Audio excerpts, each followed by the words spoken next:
நம்ம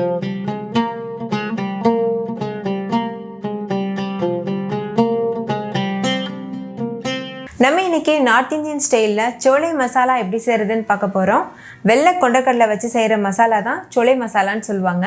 இது ரொம்பவே டேஸ்டியாக இருக்கும். இதை நீங்கள் சப்பாத்திக்கு சைட் டிஷ்ஷாக வச்சு சாப்பிடலாம்.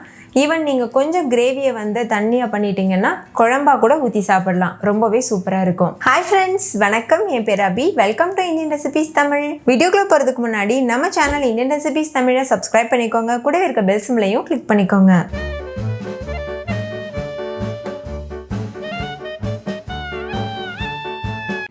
ஃபஸ்ட் இந்த ரெசிபி பண்ணுறதுக்கு ஒரு குக்கரில் ஊற வச்ச கொண்டக்கடலை எடுத்துக்கோங்க. 1 கப் அளவு கொண்டக்கடலை எடுத்து 8 மணி நேரம் தண்ணியில் ஊற வச்சுட்டு அந்த தண்ணியை வடிச்சிட்டு நான் இது போல் குக்கரில் சேர்த்துருக்கேன். கண்டிப்பாக கொண்டக்கடலை வந்து 8 மணி நேரம் ஊறணும். நீங்கள் இதை வெள்ளை கொண்டக்கடலையில் தான் பண்ணணும்னு இல்லை, கருப்பு கொண்டக்கடலையில் கூட பண்ணலாம். இது மொத்தமாக ஒரு 200 கிராம் அளவு கொண்டக்கடலை இருக்கும். நான் செய்கிற இந்த ரெசிபி வந்து 5 பேர் தாராளமாக சாப்பிட்லாம். இப்போ இதில் நம்ம ஹோல் கரம் மசாலா சேர்க்கணும். 1 பிரிஞ்சி இலை, 1 பட்டை, 1 நட்சத்திர சோம்பு, 1 கல்பாசி, 1 கருப்பு ஏலக்காய், 4 கிராம்பு, 4 ஏலக்காய், கூடவே அரை டீஸ்பூன் அளவுக்கு பெருங்காயத்தூள் சேர்த்துக்கோங்க. இதெல்லாம் சேர்த்து பண்ணும்போது அப்படியே நார்த் இந்தியாவில் கிடைக்கிறது போல் சோலை மசாலா நம்ம பண்ண முடியும், ஃப்ளேவர் மாறாமல். அடுத்து இது கூடவே 1 டீஸ்பூன் அளவு உப்பு சேர்த்துக்கோங்க. இப்போ இதில் 1 டீஸ்பூன் அளவு மிளகாத்தூள் சேர்த்துக்கோங்க. நான் வந்து காஷ்மீரி மிளகாத்தூள் சேர்த்துருக்கேன். இது நல்ல கலர் கொடுக்கும், காரம் கம்மியாக இருக்கும். இது கூடவே 1 டீஸ்பூன் அளவு மல்லித்தூள், கூடவே அரை டீஸ்பூன் மஞ்சள் தூளும் சேர்த்துக்கோங்க. அடுத்தது கொண்டக்கடலை முங்குற அளவுக்கு தண்ணி சேர்த்துக்கோங்க. தண்ணி சேர்த்துட்டு நல்லா ஒரு டைம் மிக்ஸ் பண்ணிடுங்க. அடுத்தது குக்கர் மூடி போட்டு மூடிட்டு ஹை ஃப்ளேமில் வச்சு 7 விசில் வரைக்கும் வச்சு எடுத்துக்கோங்க. ஒருவேளை கொண்டக்கடலை வேகாமல் இருந்ததுன்னா மறுபடிக்கும் எக்ஸ்ட்ரா ஒரு 2-3 விசில் வச்சுக்கோங்க. விசில் வந்ததுக்கப்புறமா ஸ்டவ் ஆஃப் பண்ணிவிட்டு அப்படியே ப்ரெஷர் தானாக ரிலீஸ் ஆகிறது வரைக்கும் விட்டுருங்க. ப்ரெஷர் ரிலீஸ் ஆனதுக்கப்புறமா குக்கர் ஓப்பன் பண்ணிவிட்டு கொண்டக்கடலை வெந்திருக்கான்னு பார்த்துக்கோங்க. அடுத்து நம்ம மசாலா பேஸ்ட்டு தயார் பண்ணணும். அதுக்கு ஒரு சின்ன பவுல் எடுத்துக்கோங்க. அதில் 2 டீஸ்பூன் அளவு மிளகாத்தூள் சேர்த்துக்கோங்க. அடுத்து இதில் 1 டீஸ்பூன் மல்லித்தூள், அரை டீஸ்பூன் மஞ்சள் தூள், 2 டேபிள் ஸ்பூன் சோலை மசாலா சேர்த்துக்கோங்க. சோலை மசாலா கடைகளில் கிடைக்குது, நீங்கள் வாங்கி சேர்த்துக்கலாம். அப்படி இல்லைனா ஹோம்மேட் மசாலா வச்சுருந்தீங்கன்னா அது கூட யூஸ் பண்ணலாம். சோலை மசாலா இல்லைன்னா நீங்கள் வந்து கரம் மசாலா ஒரு 2 டீஸ்பூன் மட்டும் சேர்த்தா போதும். இது கூடவே அரை டீஸ்பூன் சீரகத்தூள், அரை டீஸ்பூன் மிளகுத்தூளும் சேர்த்துக்கோங்க. கூடவே அரை டீஸ்பூன் சோம்புத்தூளும் சேர்த்துக்கோங்க.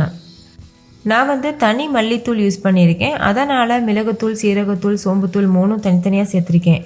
நீங்கள் குழம்புல சேர்க்குற மல்லித்தூள் சேர்க்குறீங்கன்னா, அதாவது எல்லாமே சேர்மானம் சேர்த்து அரைச்சிருப்போம்ல, அந்த மல்லித்தூள் சேர்த்திங்கன்னா இந்த பவுடர்ஸ்லாம் சேர்க்க தேவையில்லை. இப்போ இந்த பவுடர் எல்லாத்தையும் நல்லா மிக்ஸ் பண்ணிவிட்டு இது கூட அரை கப் அளவு புளிக்காத ஃப்ரெஷ்ஷான தயிர் சேர்த்துக்கோங்க. தயிர் சேர்த்துட்டு கொஞ்சம் கூட கட்டிகள் இல்லாமல் நல்லா மிக்ஸ் பண்ணிடுங்க. கொஞ்சம் கூட கட்டி இருக்கக்கூடாது. நல்லா கலந்துட்டு இதை அப்படியே ஒரு ஓரமாக வச்சுருங்க. இந்த மசாலா பேஸ்ட்டை நம்ம வந்து ரெசிப்பியில் சேர்க்க போகிறோம். அடுத்தது 2 பெரிய சைஸ் உருளைக்கிழங்கு எடுத்துக்கோங்க. அதை நல்லா வாஷ் பண்ணிவிட்டு குக்கரில் போட்டுட்டு தண்ணி சேர்த்து 4 விசில் வர வரைக்கும் வேக வச்சுட்டு எடுத்துக்கோங்க. வேக வச்ச உருளைக்கிழங்க தோல் உரிச்சிட்டு ஒரு பாத்திரத்தில் எடுத்துக்கோங்க. இப்போ இந்த உருளைக்கிழங்க நல்லா மசிச்சு எடுத்துக்கோங்க. நீங்கள் கை வச்சு மசிக்கலாம், அப்படி இல்லைன்னா பொட்டேட்டோ மேஷர் இருந்ததுன்னா அது வச்சு மசிச்சுக்கோங்க. இன்னும் ஈஸியாக வேலை முடிஞ்சிடும். கொஞ்சம் கூட உருளைக்கிழங்கு தெரியக்கூடாது. எந்தளவு முடியுமோ அந்தளவுக்கு நைஸாக மசிச்சு எடுத்துக்கோங்க. அப்போ தான் இந்த ரெசிபிக்கு ஒரு நல்ல ஒரு டேஸ்ட்டும் திக்னஸும் கொடுக்கும். இப்போ உருளைக்கிழங்கு நல்லா மசிச்சு எடுத்தாச்சு பாருங்கள். இப்போ இது ஒரு ஓரமாக இருக்கட்டும். அடுத்து ஒரு கடாய் சூடுபடுத்திக்கோங்க. அதில் 3 டேபிள் ஸ்பூன் வரைக்கும் எண்ணெய் சேர்த்துக்கோங்க. இந்த ரெசிபிக்கு ரிஃபைண்ட் ஆயில் மட்டும் யூஸ் பண்ணுங்கள்.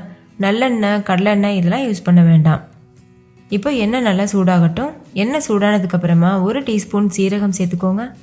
சீரகம் பொரிஞ்சதும் 2 பெரிய சைஸ் வெங்காயத்தை பொடியாக அரிஞ்சிட்டு சேர்த்துக்கோங்க. சேர்த்து ஸ்டவ்வை மீடியம் ஃப்ளேம்லேயே வச்சு இது நல்லா கலந்துருங்க. வெங்காயம் முழுமையாக வதங்கணும். கொஞ்சமாக உப்பு சேர்த்து வதக்குங்க. அப்போ வெங்காயம் வந்து சீக்கிரமாகவே வதங்கிடும். இப்போ பாருங்கள், வெங்காயம் வந்து சீக்கிரமாகவே வதங்கிருச்சு. அதோட கலர் வந்து நல்லாவே சேஞ்ச் ஆகிருக்கு. இந்த ஸ்டேஜில் இது கூட 2 கட் பண்ணின பச்சை மிளகாய், கொஞ்சமாக புதினா கொத்தமல்லி சேர்த்துக்கோங்க. சேர்த்துட்டு இதையும் நல்லா மிக்ஸ் பண்ணிடுங்க. இது நல்ல ஒரு ஃப்ளேவர் கொடுக்கும். இப்போ இது எல்லாத்தையும் சேர்த்து நல்லா மிக்ஸ் பண்ணியாச்சு. இதுவும் நல்லா வதங்கிடுச்சு. இப்போ இதில் இஞ்சி பூண்டு பேஸ்ட்டு சேர்த்துக்கோங்க. 2 டீஸ்பூன் அளவு இஞ்சி பூண்டு விழுது சேர்த்துக்கோங்க. இப்போ இஞ்சி பூண்டோட பச்சை வாசனை போகிற வரைக்கும் நல்லா வதக்கிக்கோங்க. ஸ்டவ் வந்து மீடியம் ஃப்ளேம்லேயே இருக்கட்டும். இப்போ வெங்காயம் இஞ்சி பூண்டுலாம் நல்லா வதங்கிடுச்சு. இந்த ஸ்டேஜில் நம்ம ஏற்கனவே மிக்ஸ் பண்ணி வச்சுருந்தோம்ல தயிர் மசாலா பேஸ்ட்டு, அதை வந்து சேர்த்துருங்க. சேர்த்துட்டு நல்லா மிக்ஸ் பண்ணிடுங்க. மசாலாவோட பச்சை வாசனைலாம் போயிட்டு எண்ணெயெல்லாம் நல்லா பிரிஞ்சு வரணும். அது வரைக்கும் லோ ஃப்ளேம்லேயே வச்சு வேக வச்சுக்கோங்க. இப்போ பாருங்கள், நம்ம சேர்த்துருந்த எண்ணெயெல்லாம் நல்லா பிரிஞ்சு வந்திருக்கு. மசாலாவும் நல்லா வெந்துருச்சு. மசாலா பச்சை வாசனை போனதுக்கப்புறமா இது கூட டொமேட்டோ பியூரி சேர்த்துக்கோங்க.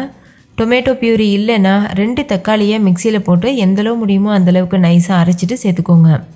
சேர்த்துட்டு இது நல்லா மிக்ஸ் பண்ணிடுங்க. கொஞ்சமாக தண்ணி சேர்த்துட்டு மிக்ஸ் பண்ணிக்கோங்க. இப்போ மறுபடிக்கும் எண்ணெய் பிரிஞ்சு வர வரைக்கும் லோ ஃப்ளேம்லேயே வச்சு வேக வச்சுக்கோங்க. எண்ணெய் பிரிஞ்சு வந்ததுக்கப்புறமா நம்ம ஏற்கனவே வேக வச்சு மசிச்சு வச்சுருக்கோம்ல உருளைக்கிழங்கு, அதை வந்து சேர்த்துருங்க. சேர்த்துட்டு இதையும் நல்லா மிக்ஸ் பண்ணிடுங்க. கை வச்சு இது போல் உதிர்த்து விட்டு சேர்த்துக்கோங்க. அப்போ நம்மளுக்கு மிக்ஸ் பண்ணும்போது ஈஸியாக இருக்கும். இப்போ இந்த உருளைக்கிழங்கு மசாலாவோட நல்லா மிக்ஸ் ஆகிறது வரைக்கும் நல்லா இது போல் கலந்துகிட்டே இருங்க. நல்லா கலந்ததுக்கப்புறமா இது கூட நம்ம ஏற்கனவே வேக வச்சு வச்சுருக்க கொண்டக்கடலையை அந்த தண்ணியோடையே சேர்த்துருங்க. சேர்த்துட்டு இதையும் நல்லா மிக்ஸ் பண்ணிடுங்க. தேவைப்பட்டதுன்னா கிரேவியோட கன்சிஸ்டன்சி அட்ஜஸ்ட் பண்ணுறதுக்கு இன்னும் கூட கொஞ்சம் நீங்கள் தண்ணி சேர்த்துக்கலாம்.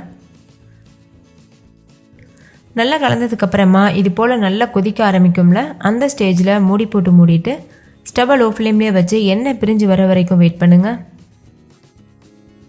இப்போ பாருங்கள், கிரேவி வந்து கரெக்டான டெக்ஸ்சரில் நல்ல எண்ணெய் பிரிஞ்சு வெந்து வந்திருக்கு. ஃபைனலாக இதில் கொஞ்சமாக கொத்தமல்லி இலைகள் தூவிட்டு இந்த கிரேவியை நம்ம சுட சுட சப்பாத்தி சாதம் இது கூடலாம் வச்சு சர்வ் பண்ணலாம். கண்டிப்பாக நீங்கள் இந்த சோலே மசாலா ரெடி பண்ணி பாருங்கள். வீட்டில் இருக்க எல்லாரும் ரொம்ப விருப்பப்பட்டு கேட்டு வாங்கி சாப்பிடுவாங்க. ஓகே ஃப்ரெண்ட்ஸ், இந்த சோலே மசாலா உங்களுக்கு ரொம்ப பிடிச்சிருந்தா லைக் பண்ணுங்கள். உங்கள் ஃப்ரெண்ட்ஸ் கூடவும் ஷேர் பண்ணுங்கள். நீங்களும் வீட்டில் செஞ்சு பார்த்துட்டு டேஸ்ட் எப்படி இருந்ததுன்னு கமெண்ட்டில் சொல்லுங்கள். தேங்க்யூ.